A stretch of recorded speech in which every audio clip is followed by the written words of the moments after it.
Welcome to the Boricua Culture Mix. I'm one of your hosts, Wilma Lebron Moore. And I'm Diane Rivera. And this is where La Isla meets the diaspora. Échate pa' acá, te hice café. Hola, hola. Hi. Welcome back to episode 3. Lo hicimos. ¿Qué? Bum, bum, bum, bum. Not episode 3. Look at us. Look at Official. us being consistent. Ooh. Doing things. You know, that's the word for 2025, 2021? Consistency. Consistency. Why not us? Why not? Why not us? Why not? I love that. I love that for us. I love that for us. And I love that for you who's Yes. listening. Hey, girl or guy. Welcome back. We have a full-packed show for you guys. We're going to get into some things. We're going to get out of some things. Ooh. We're going to discuss some things. We have a little bit of everything. Un poquito de for, todo. Para todo el mundo. So, strap in, get your cafecito, your little snackcito. Tráete el café. Muchacha, I've been slacking on my macking. I gotta do better. However, lunch is on its way. Thank God. Lunch is on its way, but I do gotta make some cafecito. I haven't done that in a while for you. Wilma, we cannot start this podcast without your coffee. You know what? Para la próxima la tengo. You know. Let's do better. We got to. Like you said, 2025, we're going to be consistent. Yes, I'll be consistent. consistent. I'll be consistent in making the coffee. No, because Wilma's coffee, whoever had Wilma's coffee, and I think we talked about this in the first Last podcast. episode, yes. Like, that is something, like what you say. It warms your spirit. And it's, you know what? It's also like not for everyone. Not for everyone. Not everyone gets a cup. That's like special, ordered special. It's made with a lot of love. It is. You know, I just don't be giving out my cup of coffee to anyone. And neither should you. No. Lessons, Puerto Chronicles. And speaking of which, last week we introduced that segment. We don't have any subscriptions yet to our email. Guys. It's okay. We're starting. You're starting. You probably didn't even recognize you were a cuero. And so you're like, what story? I was just living my life. That is exactly what we want to hear. And it's okay. It is okay. I'm a cuero advocate, baby. I want you to be empowered, okay? So you can email us your cuero story or cuero advice at boricuaculturemix@gmail.com. Submit your subscriptions. We'll read it. We will not, say your name or anything like that. No, We will protect your everything's identity. We'll give you fulana, whatever name you want. Not the fulana. I love that. Las fulanas. Las fulanas. You know what? Say, hey, la fulana. Hey, la fulana. I'm dating such and such person. This is what's going on. How can I be a better cuero? And I'll be like, all right, cool. This is where we're going. Or we'll have to tell you, like, baby, move on. Listen, there's a playbook. Okay, baby, move on because this ain't for you. Or y'all both need therapy. Ooh. Okay, and so here's some resources. So either way, we would love to hear your stories. Please email them at boricuaculturemix@gmail.com for the Cuero Chronicles. You can put Cuero Chronicles submission in the subject line. We'll look over them. We'll read them on the pod and give our advice. Our advice, we'll relate it to our life as well. And hopefully we can help heal some things, see some things, and move forward. Yes. And if you don't want to email, you can always slide to the DMs. Ooh, it goes down in the DMs. No, and you can find us at the Boricua Culture Mix Pod in TikTok and on Instagram. I know everybody's over there, so it's fine. It's okay. Just head on over, slide in the DM, and be like, "Hey, yo, I got a cuero submission. What's going on?" Or you can just put hashtag for the pod. Yes. If you guys see anything that you guys want us to talk about, do that. Tag us and says hashtag for the pod. I love that. Very interactive. Very much. Yes. You're listening. You're following instructions. Exactly. And we love that for you. We love that for us, too. It does help us. I mean, we're always switching and sending us things to each other like, hey, yo, did you see this? For the pod. Listen, the way I was stressing Josie out all week because baby girl decided to go on vacation. Listen, I went to visit my old boss, the mouse. Mousecatoon. I told you she sold her soul to that mouse. I did. I had to go back. I will always be a Disney, fanatic, I guess. But, mind you, I just learned something on this trip. What's up? My daughter. She is a Disney kid. Oh, baby Jay. She is. She has so much fun during this trip. I love it. And it was everything that you can imagine as a parent. She's a toddler. So I was prepared for everything. I was like, okay, she's going to cry. She's going to scream. I have to prepare for everything. But no, baby girl. She was a good travel partner? She was. I can travel with her across the world Was it just like things that you did, or it was just like naturally she was good? It was natural. She loves to sleep, thanks to, characteristic of my mom. We love to sleep. But no, she slept the whole ride.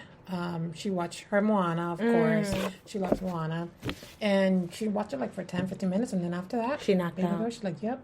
What are some things that you did do as a mom ready for this trip that you didn't even have to tap into, but could probably help someone else? I mean, I think every child is different. Mine, I know that she likes snacks. Gotcha. So we were prepared with snacks. We were prepared with downloading, movies that she loved. That was perfect. We took our iPad and she had her Moana and Encanto, every single, we did like 2 or 3 movies. We download them, but she barely saw them. Gotcha. We also give her like her food before we get on the plane. Okay. So baby girl was like, tengo mi comida. Now I'm going to sleep. I got my food. I'm ready for sleep. I'm ready for sleep. So I think that helped too. And she was chilling. I love it. I love that for her. I love that for you, because that's a lot of anxiety. I mean, granted, I ain't got nobody's babies, but as I observe my parental friends, I can only imagine the anxiety it is just strapping a kid to a car to go down the street to the supermarket, let alone in the airplane for a vacation. Yeah, and it was my first time, traveling with her, like as a family. It is a lot of work. Yeah. Like, I praise everybody that does it with 2 or 3 kids. Because it's a lot of work. I saw kids crying, on the floor, like, I don't want that, throwing things. And my little one, when she was chilling in her stroller, we took a small stroller, and that was the best thing that we did, because she was tired from time to time. Even for the park, too? Even for the park, okay. Yeah. I think that was like a plus for us, too. But she was enjoying it. And I was like, you know what? You represent me. Look at you doing well. Not showing your ass in this airplane. Look at that. I love that for you. And I love that, like life, you can always prepare and things can turn differently. Yes. Like, I love that she had a great experience. Seeing the pictures online was awesome. To see her little heart be so full, especially when she saw Moana. But also for you, right? Yes. Like, you're enjoying your daughter, had these experiences. Yeah. Like, I'm pretty sure the little girl in you is also having a good time. Yeah, like, I cried, I cried when I saw her, like, because, she's only 2. And you think just turned 2, by the way. Yes. Pisces season. Ow. Happy birthday to all the Pisces over there. Y'all terrorists. Emotional terrorists. They are. And that was my thing. It's like, my daughter, she's so emotional. But I felt like I was more emotional than her. Yeah. Because watching her interact with all these characters that she watched, on TV, I thought that she was not going to recognize them, and she actually did. With Moana, I started crying. I was like, oh my God, my baby girl is so big. She interacted with Moana. She recognized Moana's necklace that is very known in the movie, and she was interacting with her when she saw Mickey. She didn't want to leave Mickey. The same thing with Minnie. So just seeing those experiences is like, you no le puedes poner un precio. Yeah, you really can't put a price on it. No. And it was so beautiful watching that and seeing her grow. And it's like, wow, I'm doing a very awesome job. You're doing a good job, sweetie. Yes. Bitch, you doing a good job. Bitch, you doing a good job. Stop it. No, seriously, so outside of the pod, me and Josie will yap until the lights come home. But I sent them a message, first wishing them a very safe trip over. You did. And also, recognizing, hey, you guys are doing such amazing things in ways that, from knowing Josie and knowing her fiance, things that we did not receive in our childhood, No. right? Like vacations were very different if you even took one. Like I know for me, vacation was always visiting a family member. It wasn't like actual activity. One, because we really couldn't afford it. I know for my family. Yeah, no, same. We couldn't afford it. So like Disney was like, baby girl, you lucky if you had Disney Channel, let alone if you was going to take a Disney trip. Yep. For those who grew up with Nickelodeon or PBS, you know what I mean? Because baby girl, parents was not trying to pay for additional channels. But it was just very refreshing to see as a bonus titi to my friends. Sometimes you really need to speak into their heart the things that they don't see. Yeah. We don't see ourselves as the people who loves us see us. And I know in just observing like I said, my parental friends, you probably feel like you're not doing well in this parenthood life, right? Like you probably forgot the favorite binky, or you forgot the socks, or whatever the case is. Bottle. Right? The bottle. But you're doing such great things, and you're submitting so many new experiences to your child. And like, think about if you didn't even have those things, you're with a supportive partner that's like, okay, we pivot, right? Who isn't gonna make a big deal out of this? Exactly. We're in our healing girl era. Yes. Babes, okay, and I just you deserve that too. And you deserve that too. But I always want to make sure that I speak that into my friends because parenting is ghetto. It is. It's beautiful. It's the most beautiful is ghetto. It is. That you'll ever live in. I agree 100%. Again, this is me with 0 kids. However, I got peepers and I be peeping and observe this through my friends. And I'm just so happy and proud of the things that they're doing in the life that they're giving my little bonus niece, right? And let's just say they decided to pack up and go down the shore and it wasn't Disney. That would have been a lot to pack up and go down the turnpike with this baby or the Garden State Parkway, and that's still a lot, right? But still, I am... Josie, you guys are doing an amazing job. Thank you. You too. Because she thank loves you. her titi. She sees her and she's like, wait. That's my little homie. Yes, she is all over. I'm going to always advocate for extra snacks, play with toys she's not supposed to. But I am a good titi. You are. And disclaimer, ask for permission before you buy some gifts, okay? Because don't be out here stressing the parents out. Can you talk about that experience? Yes, I'm so traumatized. So I am a titi of 4 biological nieces and nephews, right? So boom check it. So about 12 years ago, I purchased Play-Doh for my niece. And granted, I wasn't thinking anything of it. It's like I'm making sure that first she's of age, because I think she was like 2 or 3 at the time. And in my mind, my mom watched her before she went to Head Start. So I'm like, oh, she's going to have this at home. Mommy has loseta, which is tiles. Yep. So I'm like, easy cleanup. Baby, let me tell you how this little ninja snuck a little cup at home. My sister cursed me out. Lika, how dare you buy this girl Play-Doh? Do you not know that I live in a home with carpet? And I wasn't even thinking of that. And I was just like, wait, what are you talking about? I was like, I brought it from Mommy's house. She was like, well, she brought it here. And I was like, oh shit.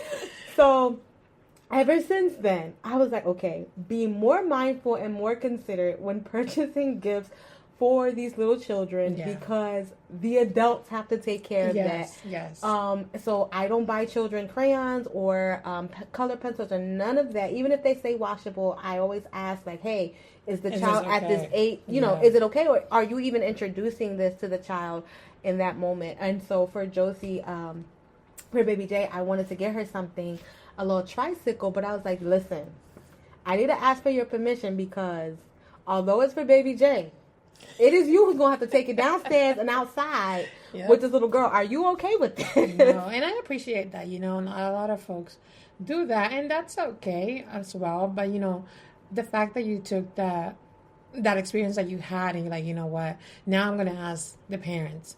Because a lot of the times, we get this gifts for our kids and we appreciate them. And I don't want anybody to take that wrong.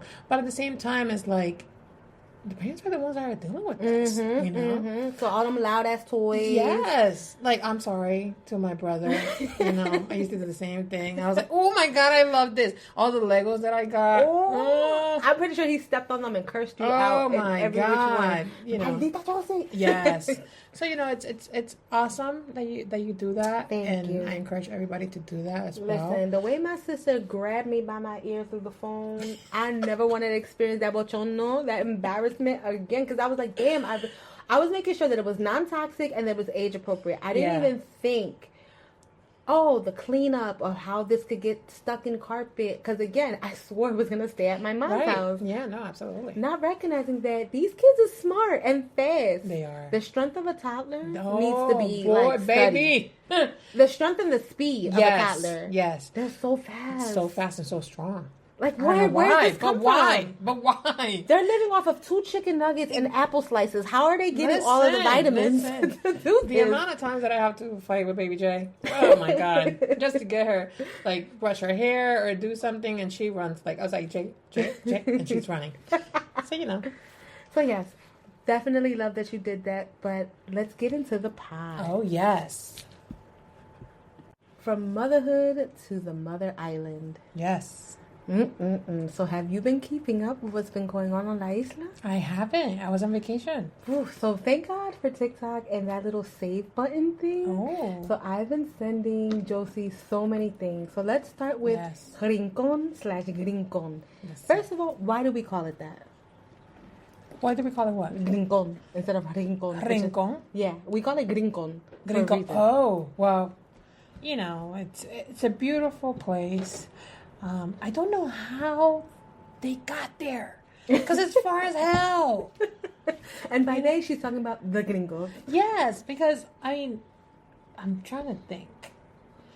A lot of like the people, and you travel through the big airport, the Limonio Marin, and that's in San Juan, right, in Carolina to be exact, but. Because there's a few others, right? Ponce, there's Aguadilla, Aguadilla, and then the islands like Culebra. Yes. Well, you have to get to the big one and then travel. You can't travel directly to the small islands. But yeah, I always get surprised. I was like, how the heck did they got down there? I mean, I think it's the same way over here, right? Where they'll do business in the city, in the metro area, but they're not going to live there, right? Like they're going to find a place of peace. After raising hell somewhere else. So Rincón in Puerto Rico has been overtaken by a bunch of outsiders and what I saw is outside of the island, non-Puerto Ricanos. So it's been nicknamed Rincón because of the invasion, right?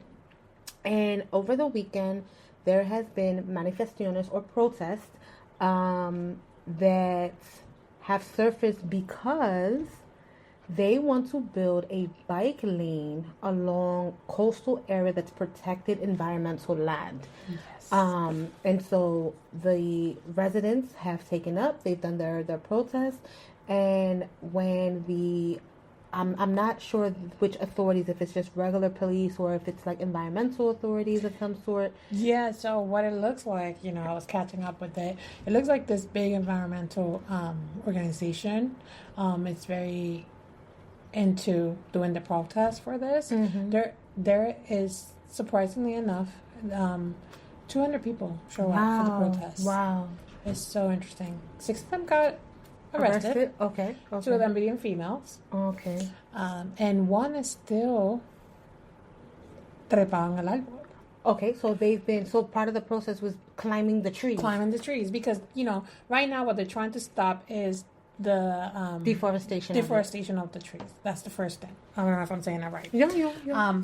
But yeah, that's what's happening. And they're trying to stop it. They're saying that the illegal, the documents or the los permisos, the permits, are illegal. So because it's so close to the shore and everything going on. So they're trying to protest and saying, no, this is illegal. How do you got the permits for this? Right. The interesting thing is that the governor of that city, or the mayor. Thank you. So the mayor of that city. Because I was like, Jennifer, dying it. No, not yet. But I think we're gonna transition to her. But no, the mayor of the city is saying of how everything is legal. And that supposedly a lot of the documentation of the permits are now being se vencieron.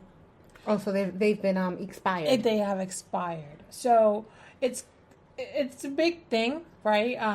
Because the fact that 200 people are showing and saying, well, no, this isn't right. This isn't right. And now they want to have hearings to be able to protect this area. So it's a news in progress of what's going on. And why is it important, right? So let's it's not just like, oh, outsiders, invaders.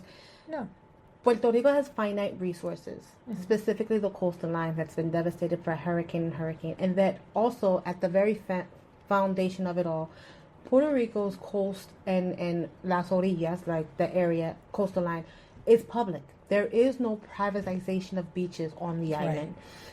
And there are also protected parts of the coast to ensure that when these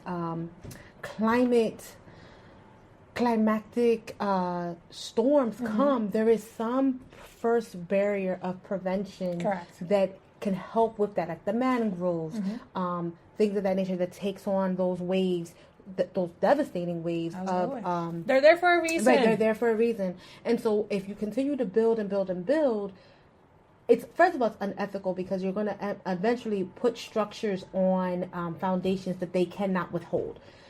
Second, you are also eroding a lot of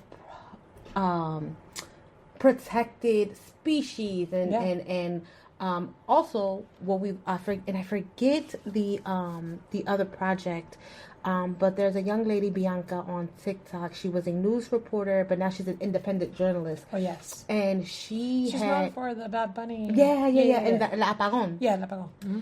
She noted that there is a project on the other side of the island that, again, was tapping into a bunch of the environmental spots, and they actually turned the clearest of beautiful water brown. Yes. Because of how they are building, and they weren't funneling the water properly. So there's a lot of contamination that can happen, right? Like, you think of Puerto Rico as this small little island, but imagine if somebody, which has already happened, right, contaminates the water in West Virginia. Like, this is what's happening on this island as well, and has happened on various parts of the island over years and decades. So there is a uprising of its residents of saying enough is enough. Stop using us as some dumping ground. So it was really cool to see the people rise up and stop the construction of these bike lanes for now. For now, they were able to. And we bring this topics because we want to talk about what's happening in the island as well. So, all the diaspora that is here, you guys can be aware of what's happening. We always hear about the Bad Bunny, the Anuel, and we won't get into him too. Absolutely. We always talk about like the entertainment part of it, and I know this can be a little bit of a hard topic to hear, and sometimes I tuned out, but don't please, because it's very important that we are knowing what's happening in the island. That we're informed. Absolutely. So that when we get there, we're not as bad as tourists. Exactly. Absolutely. And at the same time, how can we help? Right. There's so many things that are happening in the island that we can actually help. I remember you talking about the Comedores. Yeah, that's a good segue. So there's a amazing nonprofit on the island called Comedores Sociales PR. And so this amazing nonprofit helps with combating hunger on the island. They started with, I believe, like just setting up tables in the university. And so we're going to make sure that when we put any information out, that it is a viable agency, that we're not just propping something up. This is a tried and true agency. So their Instagram is Comedores, COMEDORES SOCIALESPR. They're a nonprofit organization. They've been around for 11 years helping combat hunger. They are absolutely starting a new initiative, I believe, a co-op supermarket. Yep. So they purchased a space, in 2022? In 2022, yes. Yep. They purchased a space, and so they're doing their best to do to set up a co-op supermarket. They've done food banks. They've done feeding tours throughout the island. I believe they're located in Caguas. Yes. They're located in Caguas, Puerto Rico. But why do we want to put them out there? We want you to follow them. We want you to go on their site, donate. Even if it's $5, $10, $20. Anything that we can do. Because they do amazing work. One thing that really spoke to my heart about this particular organization is the culture. One thing about Puerto Ricanos, and y'all know, diasporicans to the front. When somebody comes to your house, there is no, I don't want to eat. Correct. We are offering you a plate of food, whether you like it or not. Oh, you don't eat meat? Cómete bacalao.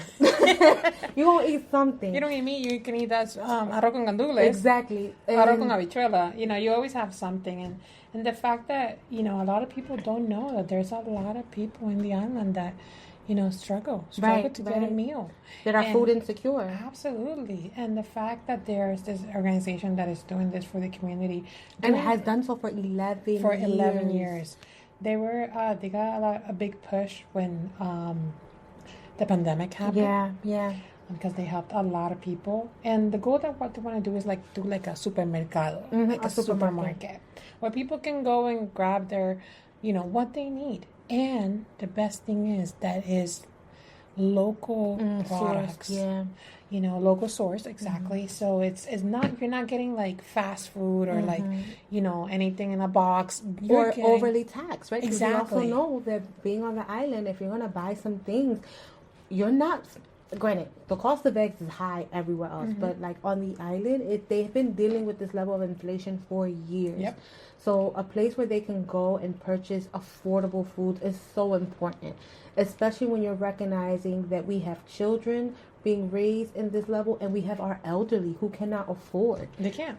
So it's very important that we shout out the good works, lo que están haciéndolo bien on the island. And so this week we are shouting out Comedores Sociales PR. Like I said, go on their site, go on their link tree. It will give you where you could possibly donate. Yes. We all as well will be donating and sending our donations over.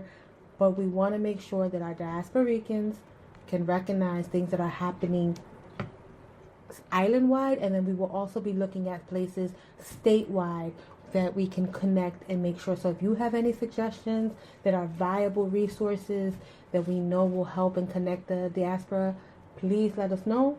You can email us, you can slide into our DM and give us that information. Absolutely. So what else is going on? Girl, we might be independent quicker than we thought. Ooh. Now you're dropping that and leaving. Listen, a friend of mine sent me a link to the Daily Mail. Shout out Sam. Hey, girl.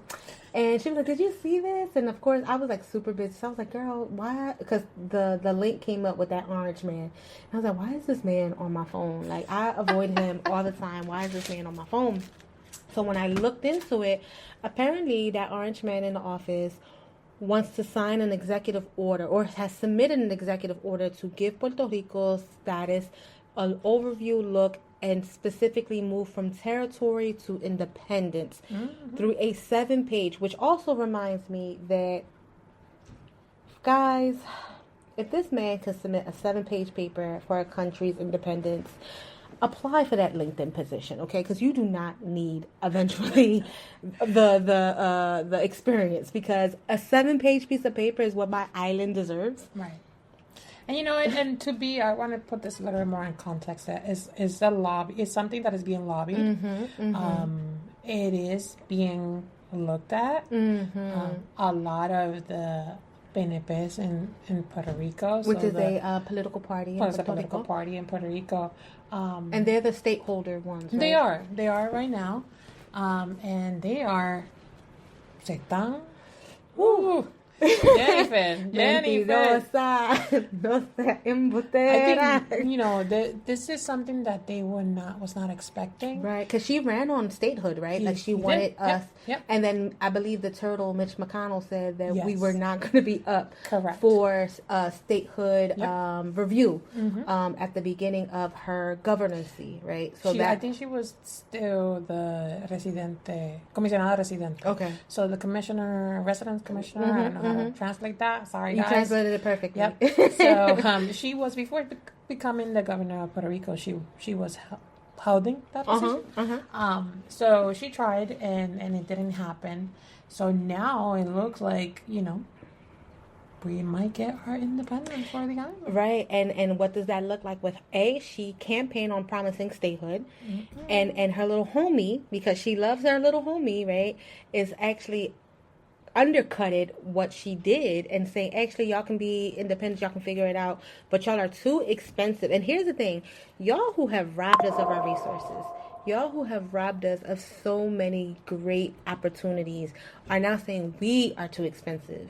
We, after you done set up shop in all places, we're too expensive. But it's so interesting because the same party that was selling to the people in the island that we're gonna be the 51st state is the ones that we are receiving the most funding from the U.S. and they were not spending it properly. So a lot of misappropriating funds. They created this for us. They created. And it's so interesting because it's the same people that are trying to get your vote, scaring you of like, oh no, Puerto Rico cannot be independent because we will not survive. Right. But guess what? We ain't surviving. We're not surviving. Like, again, they want to. And you know what? I go through this a lot with my own father, right? Because me and him, we talk politics all the time. And my father left Puerto Rico when he was 14. Wow. Yeah. And has made a life for himself here. I'm talking about literally has worked, has left cuero on the ground. I don't know how many times this man has gotten into like accidents on the job and has literally left his body at his workplace and was able to take us out the projects into a home, right? That's his legacy for us. I cannot negate his experience of absolute poverty on the island, right? I cannot take that away from him. I listen to him and I recognize that he came from a broken home, B, the status and the turmoil of the country when he left was a lot at question mark. Like, my parents are probably the first to receive a lot of those federal programs like SNAP and Medicaid and things of that nature. And so before that, like, I'm talking about stories where my parents are talking about not being able to afford shoes and going to school with like 3 pieces of clothing that they own, right? Like an absolute poverty. So I don't ever want to take our elders' generation's real experience, but we also cannot live in fear. Right. And we also have to live in an actual present in which what has been doing and what has been is not working. It's not working. It is not working. And this pacification and parentification of Papa America being like our only savior is false. It's so false, and it's so hard to get them to see that we can be a self-sustaining island. Absolutely. And we are. And I think, just segueing a little bit from this topic, and I'm also talking a little bit, is like how Bad Bunny's doing with his music. Yeah. He's trying to show that to people. Like, we can do this. Right. Which another thing that dropped while Josie was on vacation. Oh my God. So there was a lot going on. Moral of the story, Josie cannot go on vacation. I know. So there was a lot of Puerto Rican news. Yes. But Bad Bunny dropped La Mudanza, which is his last title track on Debí Tirar Más Fotos. And he does an amazing intro of basically how his parents met and how they made him. That's my favorite song. Which it really, really is. I love it. And the visual. Oh my gosh, the visuals. So he's shooting the timeline as he's rapping along, like how his mom and dad met. You're getting this like... But it's just how he did it, right? Like, is the thought process of this and like how... Because even the photos on the tile, right? Like, the tile is so quintessential. It's so Caribbean. Yes, exactly. I was like, oh my God, the tile. Like, it brought me back. I was like, that's what you see in Puerto Rico. Like, that was almost every single house had that type of tile. That tile. Or if you had a little bit of money, then you really had like even nicer tiles. Yeah, like the white ones with the lines. Yeah. The marble. Like, you know, you made it. You making something if your house had that type of tile. But like, just that was such a like standard tiling. I remember my grandma's house had that. No, and the same thing. You know, it's just the symbolic things that he's putting in all these videos that is like, this is us. Yeah, even the freaking car seat. I was like, that's such an 80s, 90s car seat. The car, the clothes. Oh my God, I remember seeing a picture of like him when his parents got married.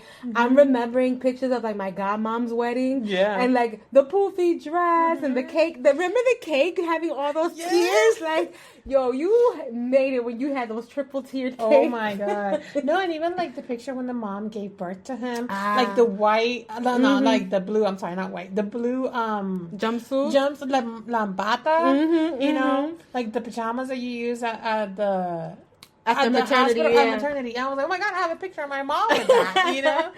It's kind of cool. It just brings you back to the nostalgia. Yes, it's the nostalgia with that. So it was amazing. And I think that project and that song ties in a lot of those multi-generational things, right? Because it is a call to them. It's because he said, mejor porque me creí en la vieja escuela. Me crié en la vieja. Soy el mejor de la nueva porque me crié en la vieja. So I am the best of the new era because I was raised in the old era. And that is such a great tie-in and a great call. I'm not want to call out, but a call in to our older generation of being like, hey, we have these great customs and traditions because of you, but we also want to put you onto some stuff too. This can't be the same thing over and over. So like he's in the video and he's going and you're seeing which his parents are played by his brother Bernie, which looks just like him. Oh my God, just like him. And he's carrying the Puerto Rican flag, the right one, which has the little light blue triangle. And he meets a crowd of Puerto Ricanos, I'm guessing like a manifestación, a protest.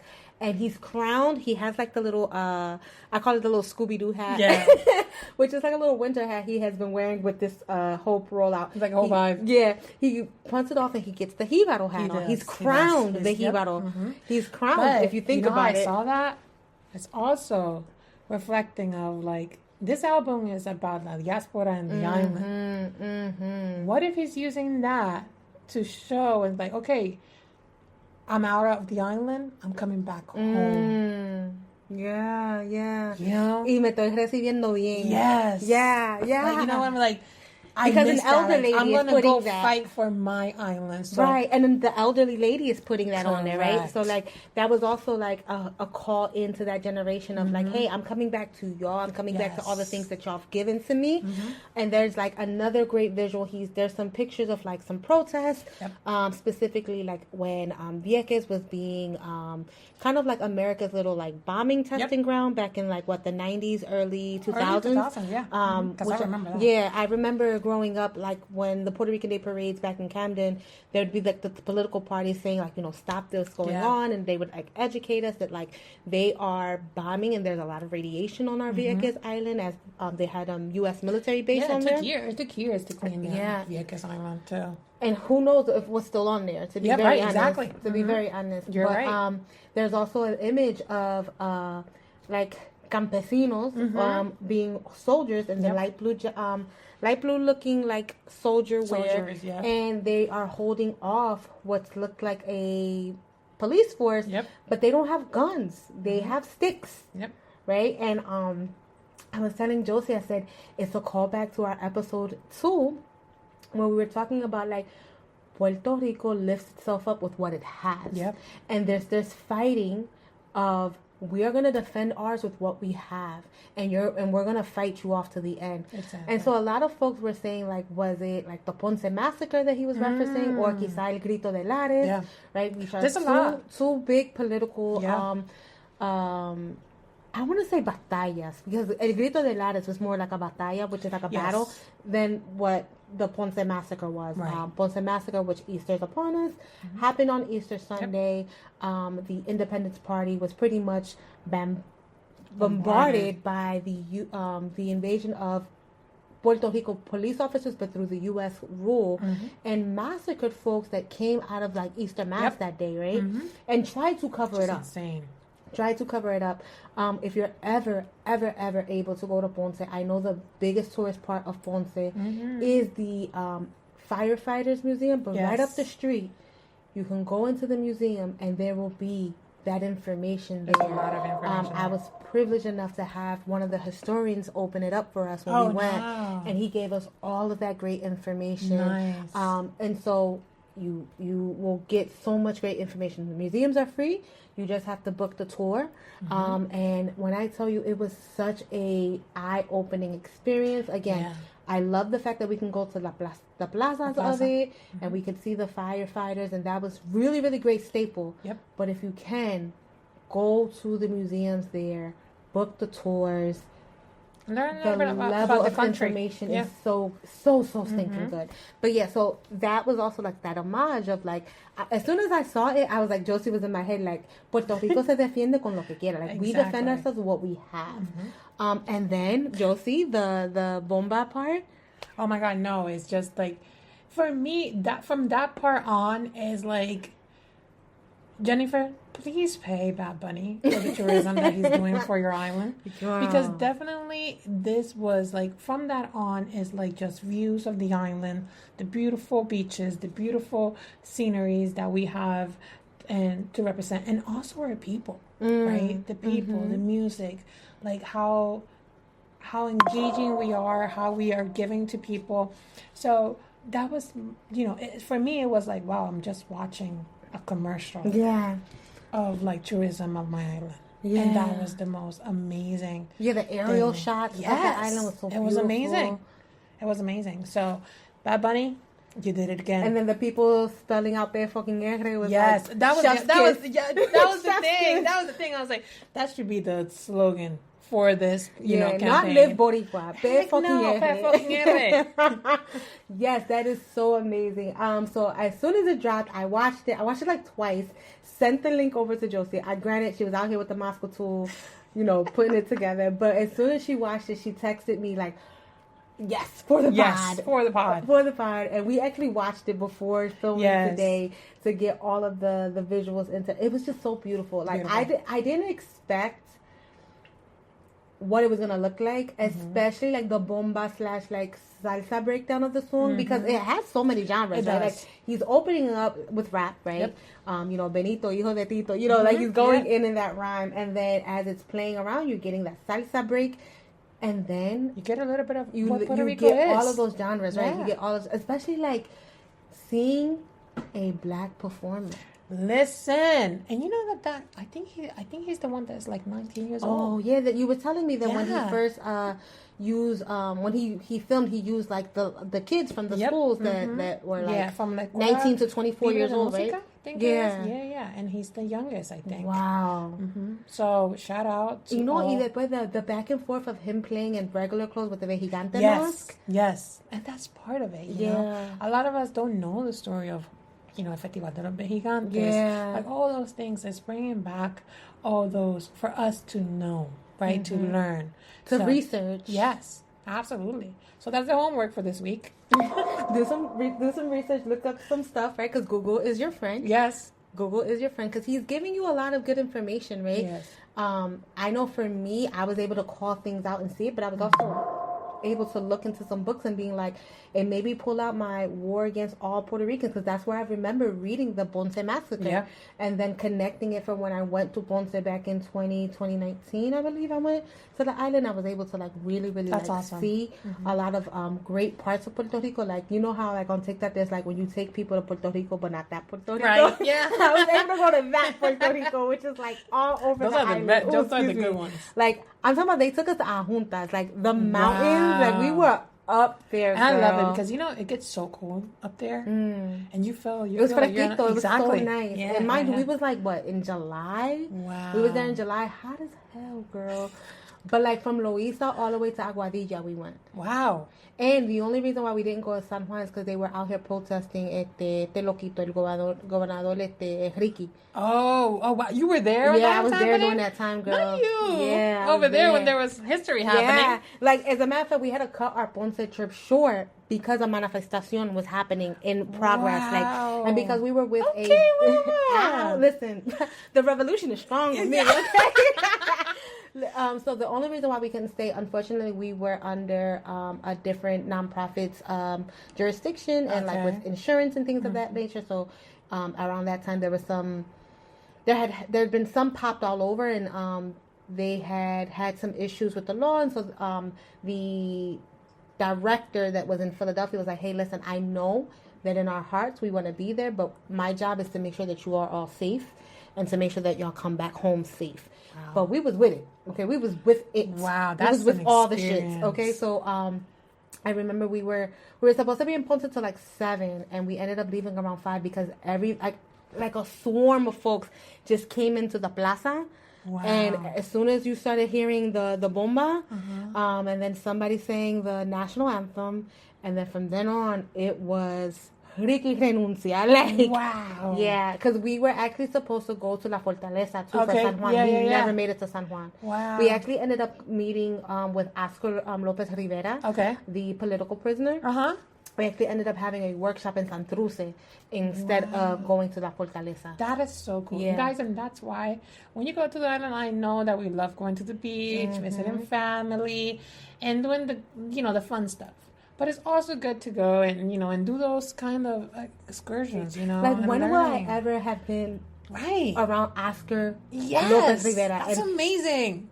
Look him up, guys. He's another Googler. Yep. Please, Google him. Please. The sacrifice that he did for our people is chef's kiss. And, like, my question to him was, how are you able to be this calm? Wow. And he said he forgave and was able to move forward, and like he can't carry that hate in his heart because the way I will hate y'all motherfuckers forever, baby. The petty is strong in me, okay? Big P with me, okay? But it was just such an amazing experience. He spoke to us about his experience. He answered questions. He took pictures. Just such an amazing contributor to the independence political movement, and really radicalized the fuck out of me, to be honest, because it was such a eye-opening experience, specifically with that book and like the tying of him. I was just like, oh yeah, it's independence forever. Wow. Statehood never. Wow. You know what? I'm going to start Googling Google Flights. I'm going right there because I need to do one of those for myself too. Yes. So with that being said, that wraps up this week's podcast episode. 3 in, out. Look at us. Wilma, I need coffee after all this. I'm about to make you some. All right. Thank you. Bye. Bye. Love you. Besitos.